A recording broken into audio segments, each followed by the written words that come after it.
Hola, molt bones, ja torno a ser aquí. Avui us portaré un efecte que pel meu parer és un molt bonic, que és l'abanico, o el ventall, o... hi ha moltes formes de dir-ho. I en concret serà l'abanico pel pulgar, és a dir, per pressió, és un altre que aquest no... ja faré un altre vídeo.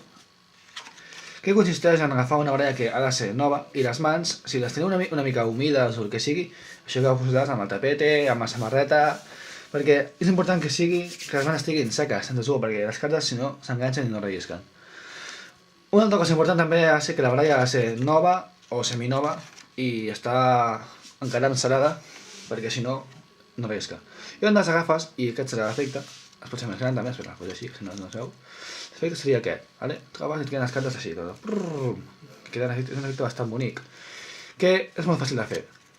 Llavors, amb la mà esquerra, o dreta si ets dreta, agafes amb aquests tres dits aquí, aquests tres, els poses a la part inferior.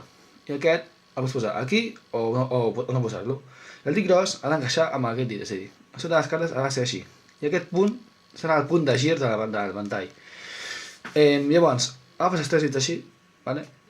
I aquest dit el pots posar aquí, o el pots posar aquí, i amb el dit gros, o amb el dit petit, o amb qualsevol dit que està molt sentit així, pots donar la volta a les cartes, ¿vale?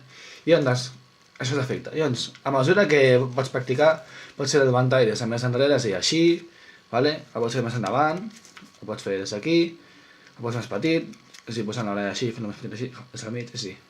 Com us he dit, aquest és el punt de gir, i el pots posar al mig, aquí, i com més el posis, o sigui, menys serà l'efecte de l'abanico, que això és el ventall. Passa que amb aquestes cartes, no sé per què, no es veu gaire bé. Espereu que agafaré les Bicycle, que són verdes, i és el millor. Ups. No passa res. Com us he dit, doncs, poseu el dit aquí, aquests dits a sota, aquest aquí, i gireu. Espera, no estic gaire bé, perquè tinc les mans suades, i gireu. Bueno, tinc les mans suades, per tant que no em surt gaire bé. I gireu.